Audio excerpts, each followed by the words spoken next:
Once again, Halloween is upon us, and it's high time I reviewed a horror movie, namely one of the most beloved horror films of all time. How appropriate. Not only is October the perfect time to watch this particular flick, but we're also getting a new TV series brought to us by the original creators.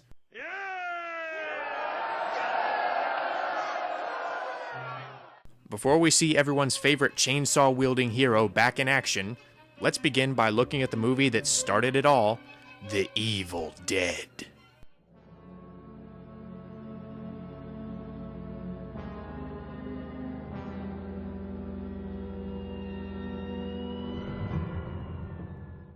The tale begins with a group of college kids heading to a remote cabin for spring break.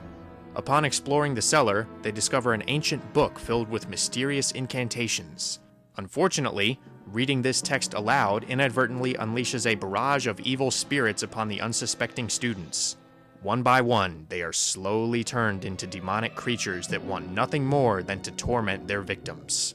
As you can see, the premise is relatively simple, which is no bad thing if it's executed well. Thankfully, Sam Raimi delivers on that front in spite of the limited resources at his disposal. The budget for this flick was pretty low, estimated to be around $350,000.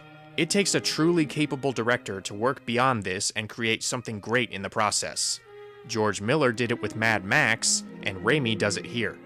Through his clever use of shadows and different camera angles, he's able to make the cabin feel very haunting and mysterious even before the demons attack. However, his direction truly shines once the curse is unleashed. You can definitely see his signature style at work here. It's the same type of energetic cinematography that Raimi would later use in his Spider-Man movies.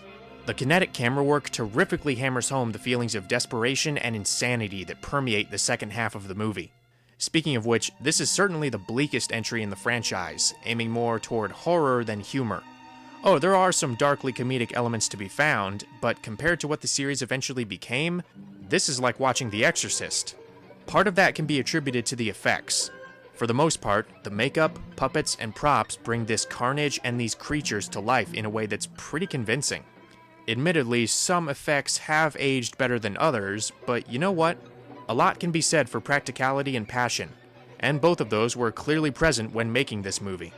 Much of the enthusiasm comes from the actors. Bruce Campbell, Betsy Baker, Hal Delrick, Sarah York, and Ellen Sandweiss all do an effective job of inhabiting their roles. Sure, they can be melodramatic at times, but they make up for it with how creepy they are when playing the demonic versions of the characters.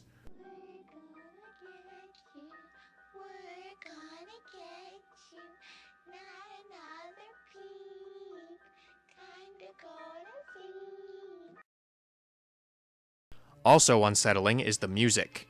The score that Joseph LaDuca comes up with is very chilling, really giving you the sense of isolation that makes this such an accomplished horror film. In the end, The Evil Dead may be a little rough around the edges, but it earns its place in horror history thanks to admirable performances, impressive special effects, a foreboding atmosphere, and passionate direction from a crazy visionary. Thanks for watching. Feel free to like, subscribe, and/or comment. Until next time.